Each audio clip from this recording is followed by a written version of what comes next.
My name is Margaret Hale, a 70-year-old woman with silver hair and eyes marked by the years, gentle but filled with feelings that are not easy to name. My last years passed in a heartbreaking silence, in the quiet space of a small house on the coast of Santa Rosa, California.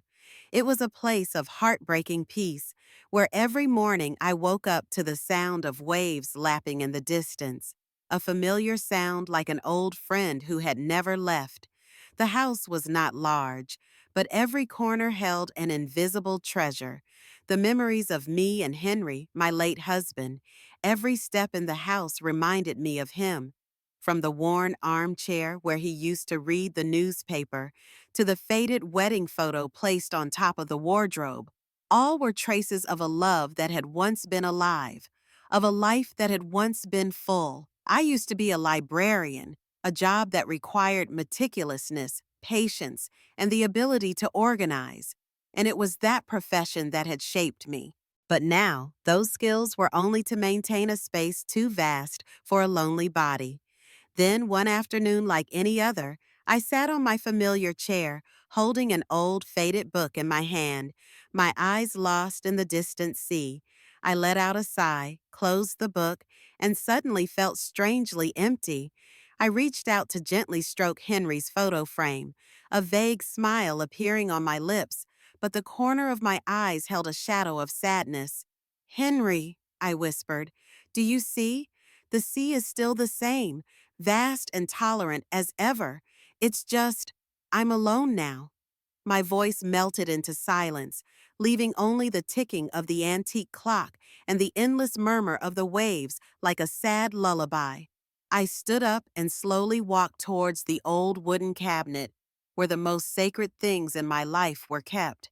I opened the bottom drawer and pulled out a box of time-worn mementos. Inside were love letters Henry had written, faded photos of my youth, and especially an old postcard of a Hawaiian beach glowing in the sun. I held the postcard, my eyes slowly becoming dreamy. "Hawaii," I quietly called out, "our unfulfilled promise. I still remember you saying, 'When we retire, Margaret, we'll go to Hawaii, lie on the sand, without a care in the world.' If only you were still here." I looked at the postcard, old memories flooding back like ocean waves, bringing with them unfinished plans. It wasn't just a trip, but a symbol of a simple dream, a part of life that should have been complete. The phone rang suddenly, pulling me out of my wandering thoughts. I looked at the screen. The name James flashed. A moment of hesitation, a feeling of unease crept into my heart. Then I picked up the phone. I was familiar with the refrain. James, my son, and Sophia, my daughter-in-law, only called when they needed money. Every time that happened, I felt like a shadow in my own family, a talking wallet, nothing more. "Hello, it's me, James." I tried to keep my voice gentle, though my heart was heavy. James's voice rang out hurriedly. "Hi, Mom. How are you? I called because, can you help me? My job is having financial trouble." My eyes suddenly fell. "Money again, son? I thought the last debt was settled." I asked, my voice tired. James looked annoyed. "Don't say that, Mom. Business, has its ups and downs. This time I need a little more money to get by. I have 2 kids to take care of." It's the same old excuse again. The kids I know rarely get to enjoy the money I've saved. I exhaled. "Okay, how much do you need?" "About $5,000, Mom. I know it's a lot, but I promise I'll pay it back soon," James said, his voice hesitant. "Okay, let me check." I hung up. The Hawaiian postcard was still in my hand. I stared at it, a forced smile on my lips, but my heart was aching. It's always about the money. Am I your mother or just a cash machine worn out by love? I asked myself, the question echoing in the empty room. I put the postcard down on the table, my eyes suddenly lit up. I looked around the house, then turned to the sea. The waves still beat steadily, like a call from afar, like a silent but unyielding heartbeat. No, I said, my voice full of determination for the first time in years. I'm not going to let this life pass me by. Henry, do you see? I'm going to Hawaii, and not alone. I'm taking the whole family, all of them together. Maybe that's the way to make things right. I walked to my desk and opened my time-worn savings book. All I had, scraped together from my pension and a little bit of my allowance. My eyes were bright with determination, but also quietly filled with worry. Was I dreaming a pipe dream? Could a trip heal the family rift? I didn't know. But I knew I couldn't stand still. At this moment, I had to do something. For Henry, for myself, and for a family that was slowly falling apart. 2 months later, my little house had transformed into a miniature travel agency. The living room was no longer the quiet place it usually was, but awash with Hawaiian literature. Maps spread out on the coffee table, guidebooks piled next to the armchair, and glossy brochures of luxury resorts scattered across the floor. I sat in the middle of the sea of paper, my reading glasses perched quietly on the bridge of my nose, reading every single line, comparing prices, amenities, activities, trying to find the perfect choice down to the last detail. With each turn of a page, my heart would leap, as if hope were rekindled in my chest. My eyes fell on a brochure for the Mauna Kea Resort. A small smile crossed my lips. Mauna Kea Resort sounds perfect, I thought. Surfing for James, cooking classes for Sophia, and a kids club for Lily and Ethan. Each of us will have an experience to remember. I pictured James struggling on a surfboard, Sophia beaming during a local cooking class, and Lily and Ethan frolicking on the sand under the warm sun. The vision was so beautiful that I wanted to make it happen right away. I picked up the phone, my fingers trembling as I dialed the travel agency's number. My voice rang out, filled with excitement that had not been there for a long time. Hi, I'm Margaret Hale. I'd like to inquire about a family vacation package at Mauna Kea Resort, Hawaii. Yes, I need a large suite, enough for 5 people. Oh, and activities for the kids? And surfing lessons? Yes, of course. I'm planning on booking next month. It's a surprise for my family. I said it all in one breath, my voice booming, unable to hide my excitement and hope. When the call ended, I leaned back, my eyes silently looking into the distance. In my mind, I saw the whole family gathered on the sun-drenched beach, Lily and Ethan's laughter echoing, mixed with the sound of the waves, a peaceful picture that I had been waiting for all these years. But then, the smile on my lips faded as the images of James and Sophia came more clearly to my mind. A wave of worry spread through me. James is always busy. Sophia always keeps her distance. Will they really accept this gift? Or will there be some reason to refuse? I sighed quietly, doubt creeping into my every thought. I remember the times before when I tried to organize a family meal, a small picnic. James always made excuses with his overwhelming workload, unexpected meetings, unpostponable projects, and Sophia was busy with friends' appointments, never-ending lavish parties. Their cold eyes when I proposed still haunt me, making my heart clench slightly. I wonder, am I nurturing a dream that is too fragile? Can a trip mend the cracks that have quietly deepened over the years? I closed my eyes, trying to clear my mind of dark thoughts.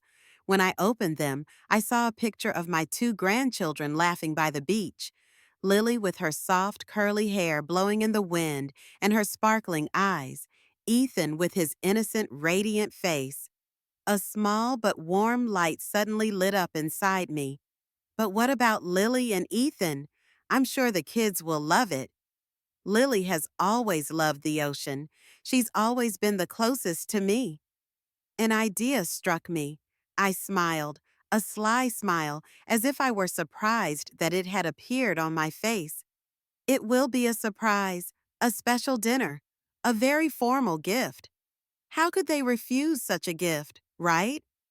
I stood up, walked over to the kitchen calendar, picked up a red pen, and marked a date next month. That would be the day I would announce the gift. I glanced back at the stack of brochures and travel documents strewn across the table, a fierce determination rising in my heart. I knew that James and Sophia had always come to me when they were in financial trouble.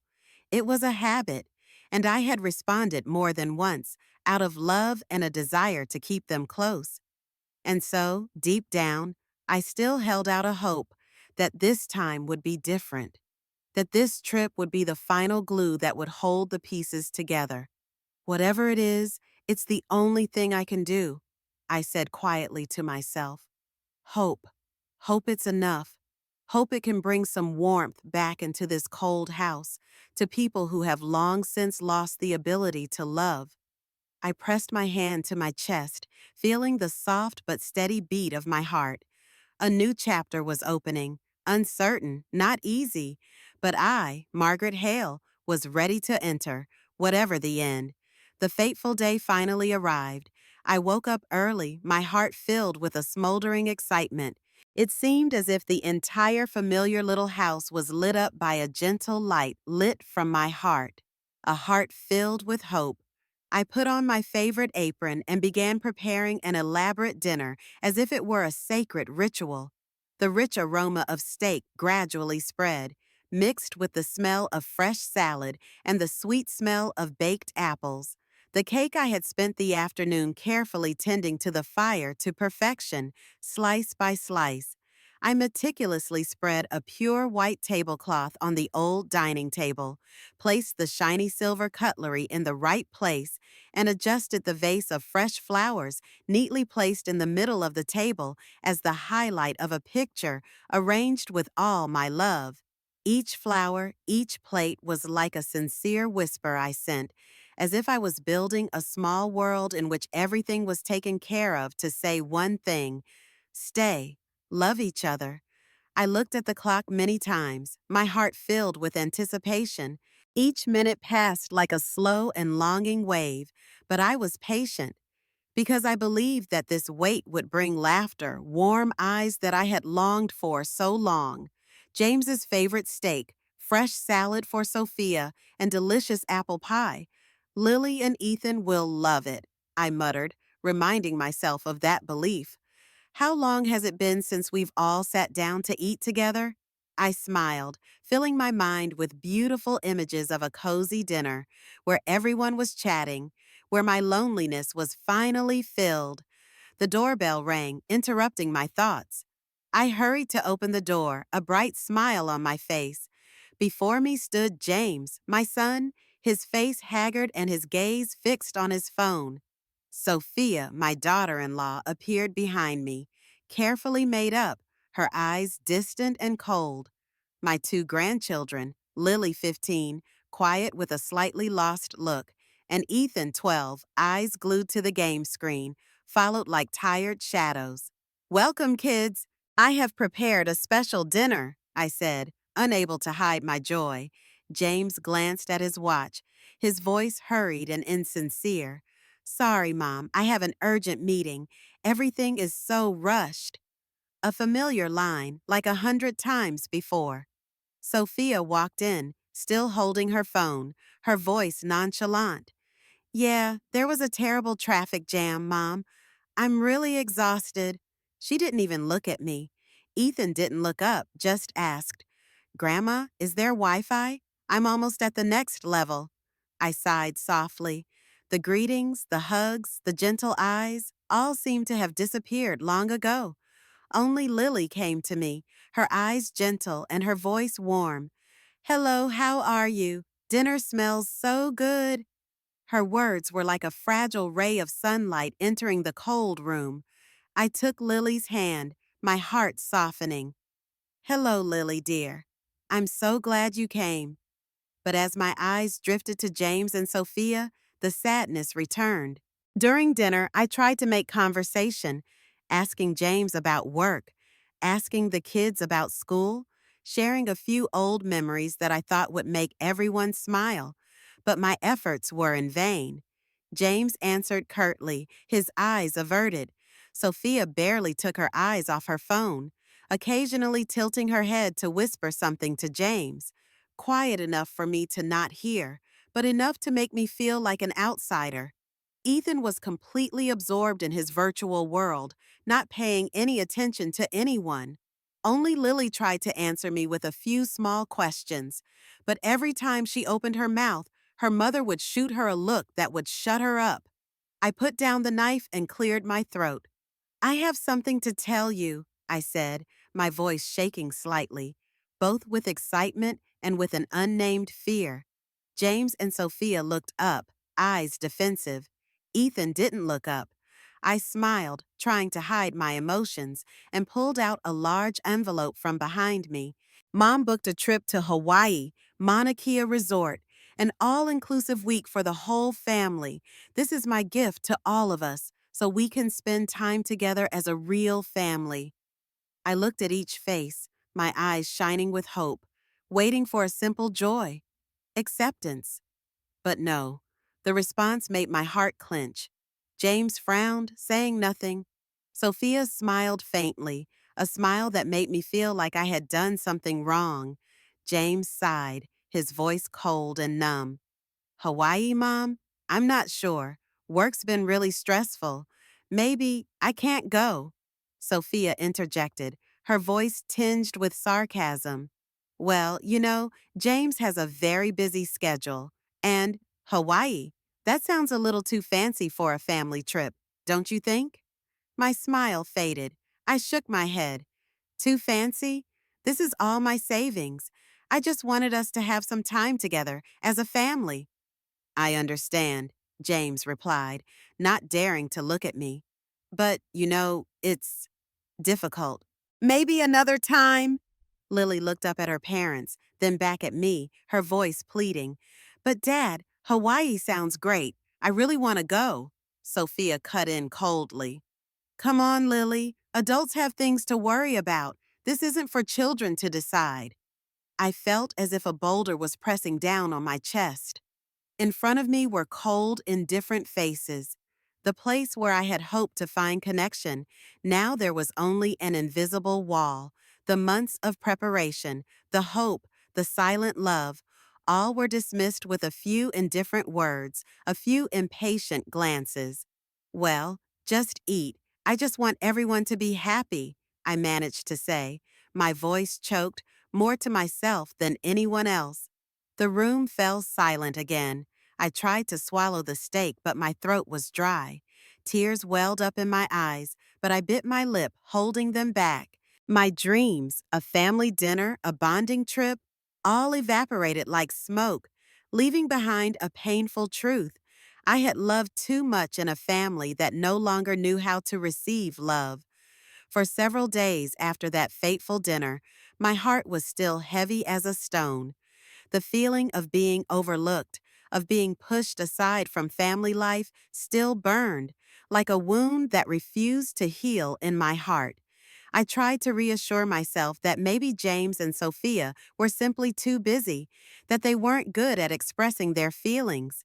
But deep down, I knew that was just a thin shell covering a painful truth. That afternoon, I decided to bring Lily a small gift, the book she had been so eager to read. I wanted more than just a gift. I wanted to be closer to her, to fill the void I felt in her heart. I drove to James and Sophia's house, my heart heavy with a vague sense of foreboding. When I got there, I knocked on the door. James? Sophia? It's Margaret. No answer. I knocked again, but there was still a heavy silence.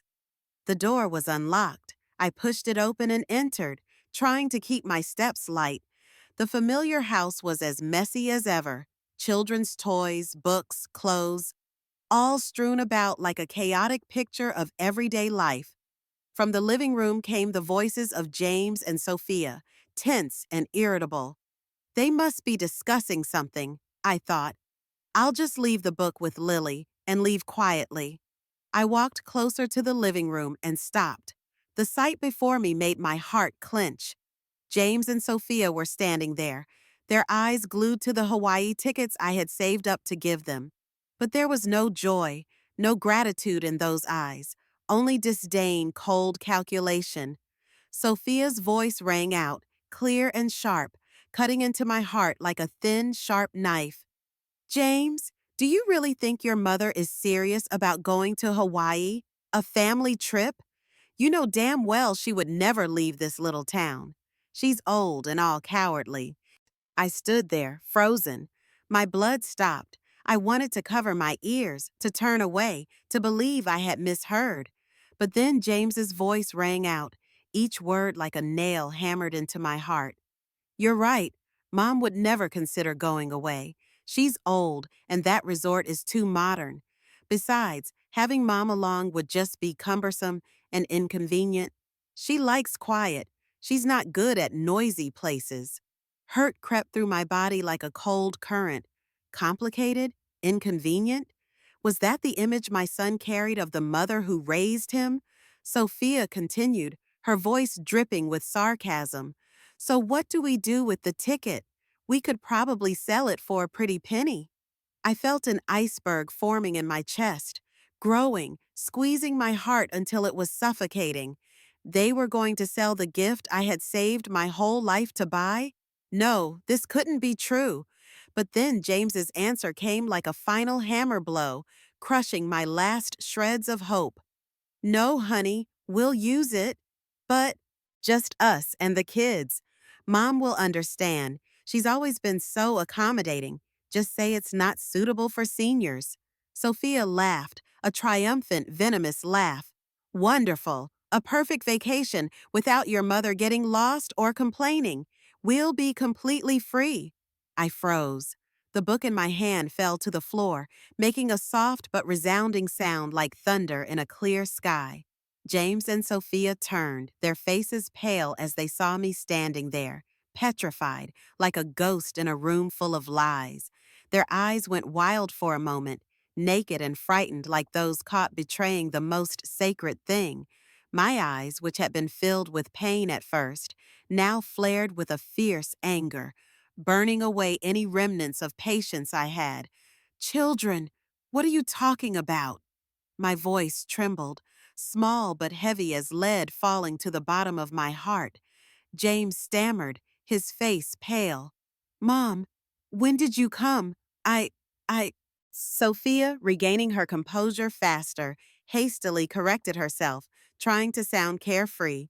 Mom, we were just talking nonsense. We thought you would prefer to stay home and rest. You know, we're always thinking about you. Do you like staying home? I asked, tears welling up in my eyes, but my gaze unwavering. Or do you want to be more free without me? You plan to spend my money without any intention of taking me along? What am I to you? A walking wallet? A stupid old woman who only knows how to give me money and smile? James bowed his head, not daring to look at me. Mom, it's not like that. I, I interrupted, my voice no longer a reproach, but the cry of a betrayed heart. Enough! I have been foolish for too long to think that you really cared. I believed that this trip would heal the cracks in our family. I dreamed of happy days together. But you only saw me as a burden, an old, weak, redundant person. And you thought I would just stay silent, accept it all? No, you were wrong. I turned away without looking back and walked out of that cold house as if shaking off a layer of dust that had clung to my life. My tears fell, hot, salty, but they were no longer tears of despair, but of awakening. With each step I took, I felt as if I was gradually untying the invisible chains that had bound me for so long. In the depths of my eyes, a fire was lit, quietly, persistently, the fire of self-respect, of the desire to live a full life. I had been used enough, and from this moment on, I would no longer bow my head. After that night, my house was filled with a quiet but different atmosphere. The pain was still there, not the pain of resignation, but the pain that had turned into a blazing fire, taking the form of anger and determination. I sat silently at my desk, holding the phone in my hand, my eyes shining with a cold, steady light. My face still bore the marks of old wounds, but now they were covered with an iron will. Nothing could shake it. I took a deep breath, feeling the coldness of the receiver in my hand, the coldness that made my mind shudder. I dialed the number of the travel agency, the place I had called before with all my hope, innocence, and childish expectation. "Hello, this is Margaret Hale. I'd like to change my reservations for Hawaii," I said, my voice low and clear, a far cry from my usual gentle tone. The operator's voice was as polite as ever. "Yes, Mrs. Hale, what would you like to change?" "My family's reservation, upgrade from a grand suite to a standard room, and I want to make sure it's far from the beach, without a great view. Let's get one in the most hidden spot, with the least amount of natural light possible," I said firmly, each word carefully considered. I had been thinking too long, down to the smallest detail. I heard a distinct hesitation on the other end of the line. The travel agent seemed confused by the strange request. "Mrs. Hale, I'm sorry. This change is a bit unusual. Are you sure? It might cause a misunderstanding with the rest of the group." I curled my lips into a cold smile. "I am absolutely certain, and I want you to keep this change absolutely secret, especially the fact that I will be there. No one, not even James or Sophia, will know of my presence in Hawaii until I show up." There was another beat of silence on the other end, as if trying to process the unexpected request. "Yes, but ma'am, what about your room? Are you still living with your family?" I curled my lips slightly, unable to hide the mystery in my voice. "No, I want to book a private bungalow, the VIP area closest to the sea, with the best amenities. The room must have a direct view of the sea, a large balcony, and perfect service. Most importantly, no one must know I am there until I decide to reveal myself. This must be absolute secrecy." This time, the silence was longer. I could see the stunned look on her face and the conflicting thoughts in her head. "Yes, yes, ma'am. I will try to accommodate your request. But could you please share your reasons?" "You don't need to know why," I replied, my voice icy. "Just do exactly what I ask. This is my money. I'm not asking for sympathy, just professionalism." When the call ended, I leaned back in my chair and let out a long sigh. For a moment, a twinge of guilt crossed my mind.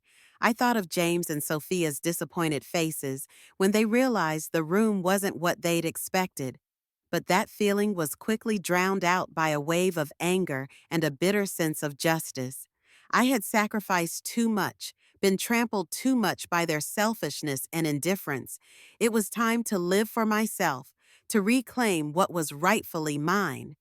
My eyes fell on the Hawaiian postcard neatly placed on the table, a postcard that had once represented a shared dream. Now it had become a piece of my calculated revenge plan. I smiled bitterly but remained steadfast. "Hawaii, this time it will be mine, and I will show you. Your mother is not a weak, useless, or easily exploited old woman." I stood up and walked slowly to the mirror. Reflected in it was the image of a woman who had gone through many ups and downs in life, deep wrinkles at the corners of her eyes, hair streaked with gray. But in those eyes, there was a new fire burning, the fire of resilience, of awakening, of the right to be in control of myself. I felt a quiet strength rising, as if an invisible burden had just been lifted. I was ready for a fight without guns, a fight to regain respect and affirm my self-worth. I knew the road ahead might be thorny, but now I had enough courage to go forward. Since that fateful day, I have spent a few days quietly living in contemplation, as if I needed time to heal the cracks in my soul and prepare for a new chapter. I stood silently in front of my wardrobe, where hung old, simple clothes in dark colors. They reflected exactly who I had been all these years, a patient, dull woman, almost forgotten by the world. At that moment, I suddenly realized that I had neglected myself for a long time, no longer caring about my appearance, no longer caring about caring for or renewing myself. Now I craved a change from the inside out. I used to be Margaret Hale, the former librarian, I whispered, my eyes catching my reflection in the large mirror. But from now on, I will be Margaret Hale, the free woman, and a free woman cannot wear these old clothes. I must change, radically. I decided to drive to a boutique in Santa Rosa, a place I had passed longingly for years, admiring the luxurious silk dresses behind the glass windows as if they were a luxury not available to me. The store was inviting, with soft yellow lights illuminating the folds of the dresses, the sparkling jewelry, and the high-end leather bags. I took a deep breath, a little nervous, but also a new kind of excitement, and pushed the door open. A young, elegantly dressed, agile employee approached me with a friendly smile. "Hello, ma'am. What are you looking for today?" Her question was gentle but professional. I was a little shy at first, but I quickly regained my composure. I wanted a change, a complete change. I wanted airy linen dresses, wide-brimmed hats to hide my gray hair, and strappy sandals, comfortable and sophisticated. I wanted to look different, fresher, more confident. I needed clothes suitable for a tropical beach vacation. The clerk was a little surprised by my request, but not at all embarrassed. She quickly got to work, selecting a series of designs in a variety of colors and styles. I tried on each one, examining myself in the mirror. At first, the differences were disconcerting. The turquoise linen skirt, the tropical print blouse, all so bright and vibrant that they were foreign to my old self. A moment of hesitation passed. Was I stepping too far from the familiar stereotype of a simple grandmother? A little too bright? "I'm used to dark colors," I said softly, my eyes still on the mirror, my gaze filled with doubt. The girl smiled softly, encouragingly. "No, ma'am, you look beautiful. This green really brings out your skin tone. You have a beautiful figure, and these designs were made for you. Believe in yourself." I looked more closely. The dress really did make me look younger. My figure was gently flattered. I turned in front of the mirror, my eyes running over each line of reflection. A slow but radiant smile spread across my lips. Maybe it was time for me to learn to love myself. After shopping, I drove to a high-end hair salon in town. I asked for a more modern look and asked them to dye my hair a golden brown to hide the sad grays. When the hairdresser finished, I looked at myself in the mirror and almost didn't recognize myself. My hair was soft and bouncy, and the bright color brought life to my face. Even my eyes in the mirror were sharp and full of spirit. On the way home, I picked up the phone and called Clara, the only longtime friend I completely trusted, a kind, empathetic former teacher. "Clara, I just got my shopping done and my hair done. I feel like I did something crazy," I said, laughing, my voice still shaking with emotion. Clara on the other end of the line chuckled, her voice as warm and encouraging as it had been all these years. "Crazy? Margaret, you absolutely deserve to live for yourself.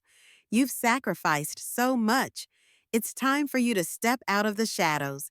You're a wonderful woman. Never forget that. Do what makes your heart sing, Margaret. Your life is yours." The words made me choke up. "Thank you, Clara. You're right. I've lived too long as a servant, a caregiver. It's time I remembered who I am." I hung up the phone and looked out the window. The afternoon sun filtered through the glass, softly illuminating my face, brightening a smile that was starting to form. A new feeling welled up in me, confidence, freedom, as if I had just broken free from the old shell that had held me captive for so long. I was ready for the road ahead, ready to face whatever awaited me. The silent struggle between my loyalty to my family and my desire to be my true self had finally been resolved, and I had won. It was time to free myself and find the true self that had been forgotten for so long. The day I arrived in Hawaii, I felt an indescribable feeling, a mixture of excitement and a confidence I never knew I had. I stood in the middle of the Honolulu airport, breathing in the warm ocean breeze that carried the scent of salt and plumeria, the tropical scent. I was no longer the Margaret Hale of my silent years, the old, faded woman in drab clothes. Today, I wore an elegant beige linen dress, light as the morning sun, a wide-brimmed hat that covered half my face, and large sunglasses. I dragged my small suitcase, each step steady, as if each step was a declaration to myself. I had changed. Hawaii. I'm finally here, I thought, a satisfied smile playing on my lips. This feeling of freedom was so foreign. It was as if I had been reborn. As soon as I left the baggage claim area, a Mauna Kea resort employee was waiting for me. The girl in a bright floral shirt and a bright smile handed me a fragrant lees wreath. "Welcome to Mauna Kea Resort, Ms. Margaret Hale. We have prepared a VIP bungalow for you." I was escorted to a luxurious private car. As the car rolled smoothly along the coastal road, I gazed out at the glass windows, coconut trees rustling in the wind, endless stretches of silky white sand, and the endless blue ocean beckoning. Every passing scene felt like a gentle caress. When I arrived at the resort, I was taken straight to my bungalow, a small but elegant wooden house nestled on the beach, with a wide balcony that opened directly to the sea. I stepped inside, my eyes wide with admiration. "This is amazing. Thank you," I said to the clerk, my voice ringing with satisfaction. I hurried out onto the balcony where the sound of the waves lapping the shore was a comforting whisper. I took a deep breath, letting the salty air and serenity fill my lungs. At first, I felt out of place in this luxurious space, still unfamiliar with the feeling of being pampered. But the sheer beauty and pure air of the island quickly erased that feeling, drawing me into a world I never dared to dream would be mine. I sat down on the armchair on the balcony, closed my eyes, and let the sound of the waves and the sea breeze lull me. A rare sense of peace seeped into every cell. I had dreamed of this moment for so long, and now it was here, real and touching. Suddenly, the phone rang, interrupting the quiet moment. On the screen was a familiar name, Lily. I smiled, my heart warming. She was the only light left in the broken family. "Grandma, where are you? I miss you so much." Lily's voice rang out, sad and tired. I kept my voice gentle, trying to soothe her. "She's in a beautiful place, honey. How are you?" "Not really, Grandma. Mom and Dad are always arguing. I'm so tired. I don't want to go to Hawaii anymore. I just want to be with you." A quiet light suddenly lit up my eyes. Lily's words, though heartbreaking, were like a wake-up call, reinforcing that my decision was correct, that James and Sophia were slowly experiencing the consequences of their carelessness and selfishness. "Don't be sad, Lily. I'm always here by your side. Come with us and try to enjoy the journey. Sometimes we have to go through a little hardship to realize what is truly precious. You're strong. I believe you can get through it." I hung up the phone, my heart filled with emotions I couldn't name. A vivid freedom flooded back. Freedom from expectations, from forced obligations, from the role that had confined me for so many years. I looked out to sea, my eyes shining with determination. The stark contrast between my comfortable, idiosyncratic bungalow and the standard room my family was staying in, it was all part of the plan. It was all building to the climax I knew was coming. An inevitable confrontation. But this time, I was ready. No longer the fragile, vulnerable mother. I was Margaret Hale, free, conscious, and self-sufficient. The next morning, I put my plan into action. I donned a light cream-colored coat, a wide-brimmed hat that barely hid my face, and large sunglasses, trying to make myself as inconspicuous as possible. I didn't want them to know I was around. At least, not yet. The goal was to observe them from a distance, to pick up on their moods, attitudes, and subtle movements before the moment of confrontation came. I strolled around the resort's common areas, pretending to be a leisurely guest, enjoying the warm tropical sun. They certainly wouldn't miss the breakfast buffet, I thought to myself, walking slowly past the coconut trees rustling in the wind, the marble walkways glistening in the morning sun. My eyes scanned the faces at the tables, searching for familiar faces that had now become strangers to me. It wasn't hard to spot them. James, Sophia, Lily, and Ethan sat at a small table tucked away near the buffet area. From a distance, James looked exhausted. His eyes were glazed over, his face devoid of his usual smugness. Sophia kept checking her phone, her face scowling and irritated. Ethan was still focused on his game console, seemingly oblivious to what was going on around him. Only Lily was quiet, her eyes sad and distant, her head bowed slightly, as if she were trying to hide from the world.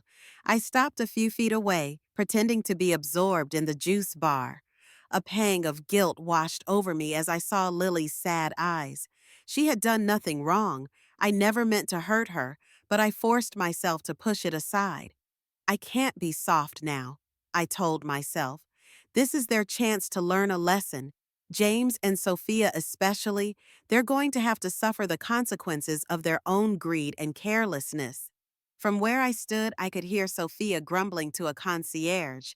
Her voice was sharp and arrogant. Why is our room so far back? We booked a suite, no ocean view, far from the main area, no amenities. This is the Mauna Kea Resort? What kind of service is this? The staff member remained calm and polite, trying to explain. Madam, according to the booking information we received, you are currently using a standard room. There may have been a mistake during the booking process. Sophia's face paled with anger, her voice rising sharply, drowning out the surrounding noise. Mistaken? Impossible. My mother-in-law booked it, and she clearly said it was a suite. James sat silently, his hands clasped together, his eyes vacant. He did not react, did not intervene, as if he were tired of his wife's constant rage.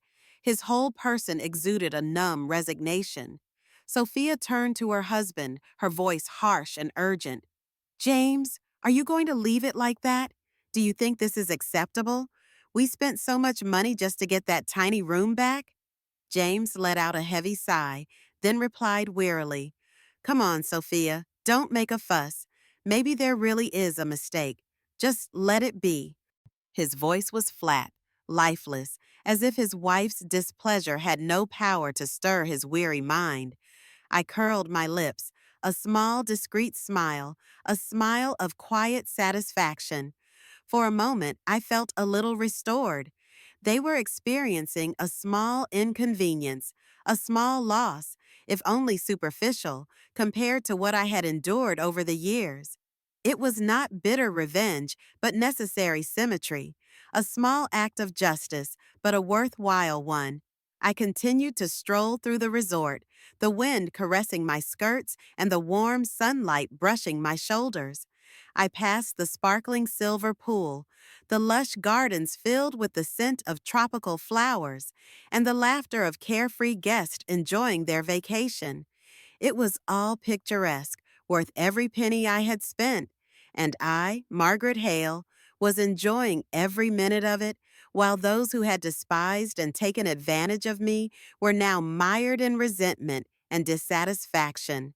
It was the perfect prelude to the inevitable confrontation, and this time, I would be the one to take the initiative. The next day, the day I had been waiting for, finally arrived. I knew this would be the moment when all the masks would fall off, when I would face the truth and get the justice I deserved. Lily had quietly given me the information. She said her parents had booked a walking tour along the coast that afternoon. It was my only chance, and my last chance. I prepared for this appearance meticulously and deliberately. I put on a pale yellow silk maxi dress like the morning sun, soft and light, cleverly highlighting my slim figure. I wore a wide-brimmed hat and large sunglasses. both to keep my identity hidden until the last minute and to create a mysterious, haughty beauty. I blended in with a group of other tourists, looking like a leisurely lady enjoying a vacation. I walked with a relaxed demeanor, my heart beating strongly but not wavering. Only cold determination ran through my veins. From afar, I saw James, Sophia, Lily, and Ethan. Sophia was still grumbling loudly, her voice sounding like a knife scratching glass. Unacceptable! The resort is so highly rated, yet the rooms are dirty and lacking in amenities. It must be the fault of some stupid travel agency. James tried to ignore it, but his tired, resigned expression did little to hide his boredom. Come on, Sophia, don't overdo it. We're on vacation. Don't let little things ruin everything. Relaxation? This is what you call relaxation? The rooms are bad, the food is not as expected, the beach is far away. What a waste of money. Look at other people living in dreamy villas while I feel like I'm being chased into a slum. She snapped, her voice as bitter as dripping vinegar. Lily followed quietly behind, her eyes heavy with sadness, looking down at the sand as if trying to find something she had lost. I took a deep breath, feeling the salty sea breeze on my skin, the same salty taste as the years of hurt I had endured. This was the moment of reckoning. I deliberately slowed down, separating myself from the group. When I got closer, I spoke, my voice soft but firm, like the sound of a silent court pronouncing a sentence. Oh, what a coincidence to see you here. James and Sophia turned, their eyes, which had been frowning and tired at first, now pale and stunned. They could hardly believe what they saw before them. Me, Margaret, their old mother, who had been resigned, now standing there looking proud and radiant beyond belief. Mom, Mom, what are you doing here? James stammered, his voice trembling as if he had a premonition that something was about to collapse. Sophia's eyes widened, unable to hide her surprise. You, Mrs. Margaret, you've changed so much that I can't recognize you. I slowly took off my sunglasses and looked at them with cold, sharp eyes, eyes that no longer had any trace of weakness. I smiled, a cold smile mixed with pride. Yes, I have changed a lot, Sophia. Thanks to you all. I turned my gaze straight to James, my voice like a knife cutting through the mist. You must be wondering why your room isn't a suite like we booked, right, James? James bowed his head, avoiding my gaze, his lips moving as if trying to find a way to escape. I I don't understand what you're saying. I didn't let him get away with it. My voice was loud and clear, like a final sentence. It was me who changed the reservation, from a suite to a standard room, far from the sea, with no amenities. Exactly what you deserved. You were used to me being subservient, but that's over. The other two faces were stunned, as if a bucket of cold water had just been thrown on their pride. Ethan looked up from his game console, his eyes bewildered. Only Lily looked up at me, her little eyes shining with a strange light, both surprised and as if she had been expecting this for a long time. What did you say? How dare you? Are you crazy? Sophia yelled, pointing at my face, her eyes burning. I didn't blink. My voice was cold and sharp as a sword. Are you crazy? Or are you sober for the first time? You've secretly pushed me away from the trip I've dreamed of all my life. Do you think I don't know? Do you think I'm a stupid old woman, easy to order around and forgetful? I turned to James, my voice tight but firm as stone. Son, you said Hawaii wasn't for old people. It turned out to be perfect when you and Sophia planned a vacation, just without me. You used to take advantage of me. You only thought of me when you needed money. But you forgot that I was human too, with a heart and dignity. Tears rolled down my cheeks, not because of weakness, but because of liberation. Each hot drop was a witness to years of resignation, swallowing and sacrificing without a single complaint. I have given my whole life, exchanged so many dreams for your smiles. But then, what do you see me as? A shadow, a burden, an unnecessary item that can be discarded at any time? I took a deep breath, raised my head to face the ocean, then turned back to declare, my voice as clear as a decisive slash.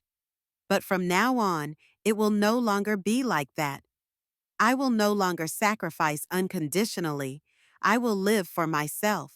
This vacation I will enjoy in the VIP bungalow, where I deserve to be.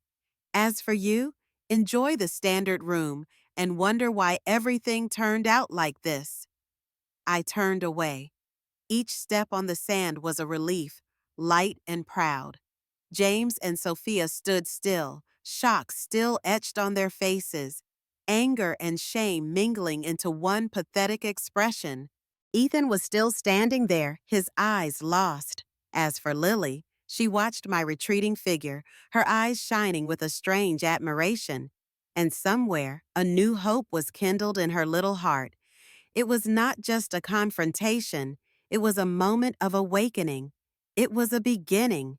I, Margaret Hale, declared to the world that from now on I would live a life that no longer depended on anyone, especially not on the fake love from the very people I used to call family. After the tense confrontation on the beach, a sense of relief spread through my body, as if a heavy stone had fallen from my chest after days of being suppressed. Even though I knew that everything was not over yet, I returned to the VIP bungalow, quietly sat down on the balcony, and looked out at the vast ocean that was gradually sinking into a fiery red sunset. The waves gently lapped against the shore, as if soothing my soul after the storm. Suddenly, a knock sounded on the door, gentle but determined. I turned around, sensing that something was about to happen. When the door opened, Lily appeared before me, her eyes filled with confusion, mixed with a fragile hope like a candle flickering in the wind. Grandma, can I, can I come in? Lily's voice was soft, as if she was afraid of the words she had just said. I smiled, a warm, sincere smile from the bottom of my heart. Hello, Lily, my dear. Come in. I knew you would come. I gently took her hand and led her inside to a comfortable armchair on the balcony. Lily tiptoed in, her eyes widening at the luxurious and quiet space, a world away from the cramped room her parents were in. She sat down on the chair opposite, and the atmosphere between them suddenly became hesitant, as if they were trying to find the words to an unfinished song. Grandma, I'm sorry. Lily's voice trembled. I'm so ashamed. I can't believe my parents would do such terrible things to you. I feel so bad. I gently took her tiny hand, caressing it as I did when she was still in my arms. It's okay, honey. I know you're not like them. You have a kind heart and a caring soul. I've always felt that in you. But I didn't do anything. Lily choked up.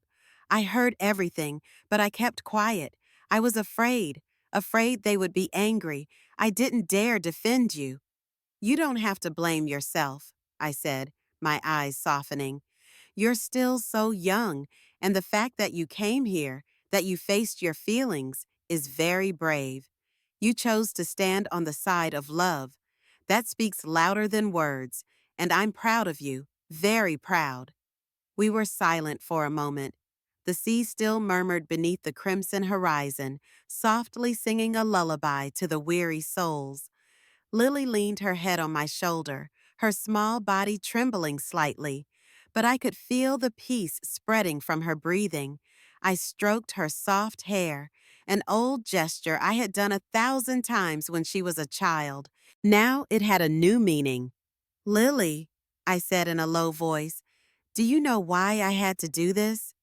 Lily looked up, her eyes glistening with seriousness. You want to teach them a lesson, don't you? About respect and about the limits of kindness? I nodded softly. Yes, but it was more than a lesson. She wanted to be herself. She wanted them to see that she was not someone they could use or manipulate.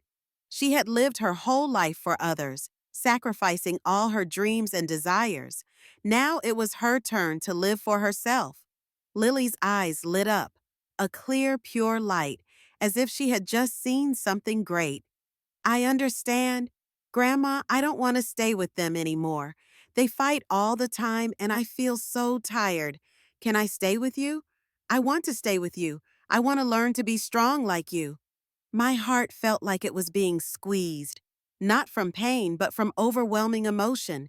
I couldn't believe my ears. Really? You really want to stay with me? My voice broke like a wave, surprised and happy at the same time. Lily nodded vigorously, her eyes unwavering. Yes, I want to stay here, with you. I hugged her tightly, wordlessly, but with a heavy heart.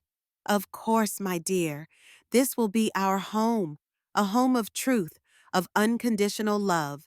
Here, you will have nothing to fear, nothing to endure. Lily leaned against my shoulder again, sighing softly as if she had let go of a burden. I looked out to sea, feeling a new hope rising in my chest. I suddenly understood that not everyone had turned their backs on me. Lily's love was like a small beacon, but enough to light the way for me to continue. Being connected to her was more than just a comfort. It was an affirmation that I was not alone. I had someone to love, someone to protect. And that was enough for me to start a new chapter, stronger and more peaceful than ever. With Lily by my side, my life in Hawaii seemed to take on a new light. The lonely and quiet days in Santa Rosa suddenly seemed distant, giving way to fresh experiences full of color and sound. Lily and I explored this beautiful island together, not only visiting the luxurious resorts, but also diving deep into the wild beauty hidden in every small street, deserted beach, or local market. I dressed in light, elegant linen clothes, feeling young and free like never before. Lily was also different, no longer her usual quiet self. She was radiant, talking and laughing happily, her eyes sparkling with curiosity and excitement. See, Lily, Hawaii is not just about the fancy resorts, I said as we strolled along a pristine beach, our bare feet touching the soft sand, feeling the grains between our toes. It's also about the quiet beauty, the small villages, and the simple, gentle people. Lily nodded repeatedly, her eyes shining. I love these villages, Grandma. The people here are friendly and approachable. The air is fresh and peaceful, so different from the stress of the city. We tried surfing lessons together. I was hesitant at first. My age made me self-conscious and nervous. But with Lily's enthusiastic encouragement, I overcame my fears. The feeling of standing on a board, letting the waves lift me up and carry me through the deep blue water was liberating and freeing. I laughed out loud, as if I were in my 20s again. Later, we went on hikes, hiking trails to waterfalls hidden in the jungle, listening to birdsong among the lush foliage, and exploring secluded beaches where the beauty was still untouched. Every day was a new and memorable adventure. One afternoon, while my grandmother and I were walking through a small art gallery in a seaside village, I met Thomas. He was a local artist, about 55 years old, with graying hair and soft, lively eyes. He had a warm smile and a gentle sense of humor. We quickly chatted like old friends. "Hello, I wonder if my painting will keep you long," Thomas asked, his voice low and friendly. "Hi, your paintings are beautiful. I'm particularly impressed by this one," I replied, pointing to a painting of a sunrise over the ocean, where the vibrant colors blend together to create a surprisingly realistic feel. It's like recreating the moment the sun rises from the depths of the ocean. Thomas smiled. "Thank you. You seem to love art." "I used to be a librarian. Now I'm discovering a whole new world," I replied, smiling softly. "Can you tell me about the special places here? The hidden corners that only the locals know about?" Thomas happily shared with me stories of small fishing villages, unspoiled beaches without tourists, and traditional markets bursting with local color and flavor. Lily and I have since joined Thomas on these journeys of discovery. He is a wonderful guide, telling captivating stories about the history, people, and spirit of the island. One evening, Thomas and I sat down for dinner at a small restaurant by the sea. In front of us was the vast ocean. In our ears was the melodious sound of a ukulele mixed with the rich aroma of fresh seafood. I never thought I could love a place so much, I said, looking out at the hazy horizon. This is so different from Santa Rosa. Here I can be myself, no judgment, no feeling of being confined. Thomas looked at me, his eyes quiet but understanding. There's something special about Hawaii, you know? It can soothe the deepest pain. It can make people find the peace they thought they had lost. I returned his smile, soft and deep. I sensed a rare connection with him, something I thought had been lost over the years. But then a question arose in my mind. Could I give up the house in Santa Rosa? The place that held so many memories with Henry, the place where I had raised James, where I had lived my entire life. Yet life in Hawaii, with Thomas, with its new freedom and light, was making me lean toward another option. Should I stay here? Could I rebuild my life from scratch? Would Henry be okay with that? I wondered, my mind in turmoil. I looked at Lily laughing with Thomas, her face glowing in the afternoon light. A warmth washed over me. I began to believe that I truly loved this life, a simple but sincere life where I was appreciated, living on my own terms. Hawaii was becoming a new home in my heart, and the ties to Santa Rosa, once an anchor, were now like strings pulling me back into the past. I knew it was time to make a decision that would shape the rest of my life. After many sleepless nights, lying quietly in the moonlight that slanted through the balcony, I finally made a momentous decision, a decision that would change my life forever. My heart was no longer mine. It was in Hawaii, where I found freedom, Lily's gentleness, and the genuine connections I hadn't had in years. Santa Rosa, the old house filled with memories of Henry, seemed like a distant memory, something I needed to learn to let go of in order to move on. Santa Rosa, the place that was once my home, the symbol of my love for Henry. I whispered into the sea breeze, my voice breaking, but also the place where I was trapped in loneliness, in oppressive relationships. And Hawaii is where I came back to life, found laughter, the mornings that were no longer heavy, where I no longer played the role of anyone but myself. In that struggle, reason spoke quietly, gently, but decisively. I clutched the phone in my hand, feeling the cold metal as a wake-up call. I dialed the number of the real estate agent in Santa Rosa, the one who had accompanied me on the day I bought that house years ago. "Hi, I'm Margaret Hale. I'd like you to sell my house in Santa Rosa," I said, my voice calm but firm. There was a pause on the other end of the line. Then she spoke, a little surprised. "Mrs. Margaret, are you sure? That house is a place that holds precious memories for you. It's all you have in Santa Rosa." "I am sure," I replied without hesitation. "It is time for me to write a new chapter in my life. I want to live in Hawaii, where I have found a peace I have not had in years. The memories of Henry will always be in my heart, not anchored by cold walls." Soon after, I called a real estate agent in Hawaii. "Hi, I'm looking for a small, quiet bungalow near the ocean, cozy enough for my grandma and I, and maybe a few close friends." The agent was extremely helpful. Within days, he showed me a beautiful bungalow on a bluff overlooking the ocean at a price I could afford. When I arrived, I fell in love. The house was small and simple, with a rustic garden and a spacious porch that opened onto the breezy ocean, just like I had dreamed. "This is where I want to live," I whispered, my eyes filling with light. "Small, but with everything I need. warmth, peace, and freedom. One afternoon, sitting alone on the porch of my new house, watching the waves roll in and out of the ocean, I decided to call James. I knew it wouldn't go well, but I had to tell the truth about my choice. James picked up, his voice cold and bitter as ever. "What do you want me to do?" he asked, his voice laced with annoyance.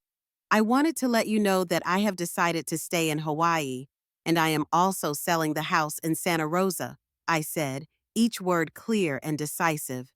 There was a long silence on the other end. I could picture James's face, tense, surprised, then angry. "What did you say? You're going to sell the house?" he growled. "That house is my legacy. It's the only thing I can inherit. You can't do that. You're taking it away from me." "That house is mine, James," I replied, maintaining my composure. "It's my decision. I've sacrificed my life for you and Sophia. It's time for me to live for myself. I can't continue to be your wallet. I'm tired of giving in and putting up with it so many times."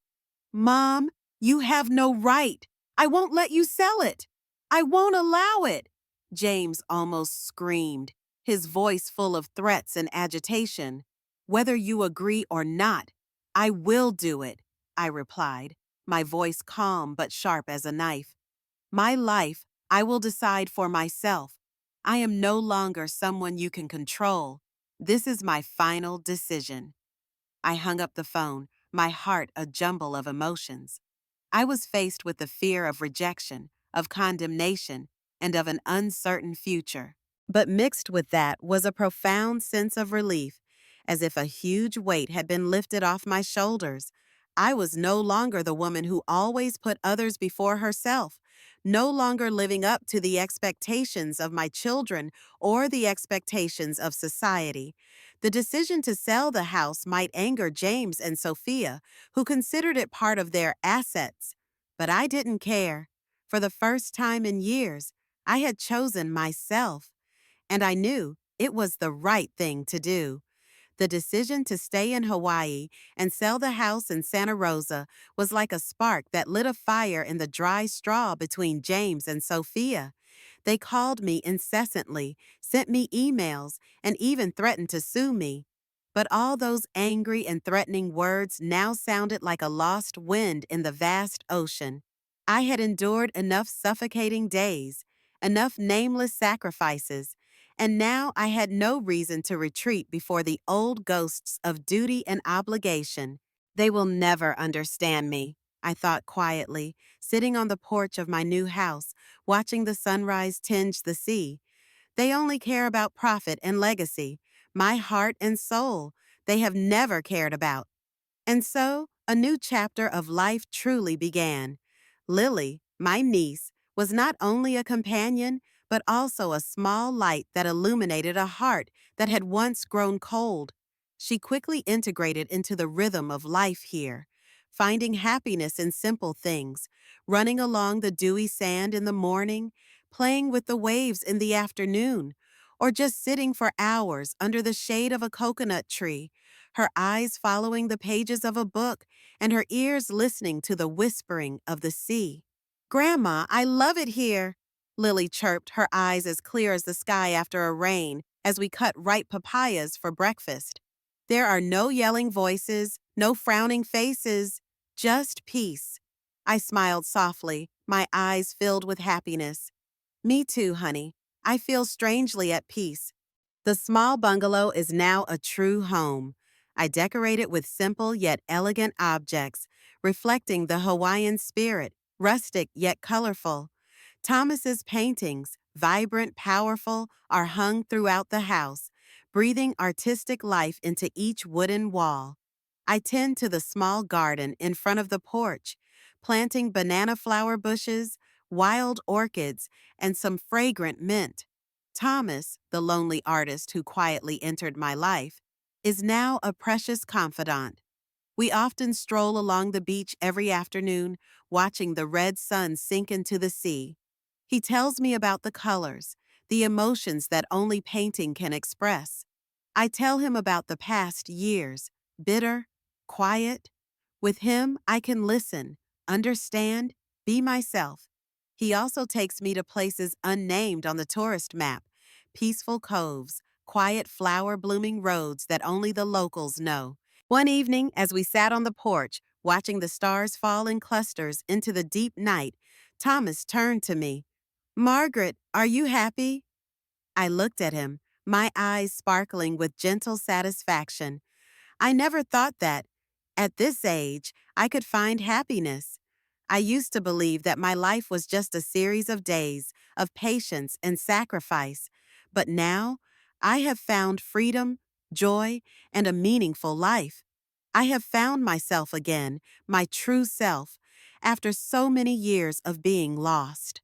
I no longer cared about James and Sophia's calls or emails. I blocked them, a decision that seemed cruel but necessary. I knew they would never understand the deep reason for this choice. They did not understand that sometimes the greatest way to love yourself is to dare to give up things that were once considered sacred to find yourself again. I still call Clara. My best friend of many years has been there for me, through thick and thin. Clara doesn't condemn, doesn't judge, just listens and supports. You deserve this happiness, Margaret, she says, her voice as gentle as the morning sun. You've given all your life. Now it's time for you to receive, with peace. Every morning, I wake up to the chirping of birds and the gentle lapping of the ocean waves. I breathe in the salty air and look up at the morning sun. I practice yoga on the sand, take art classes, and even start playing the ukulele. What seemed crazy at my age is now endless joy. This new life was not an escape. It was a rebirth. It was not revenge. It was a silent but powerful declaration of my worth.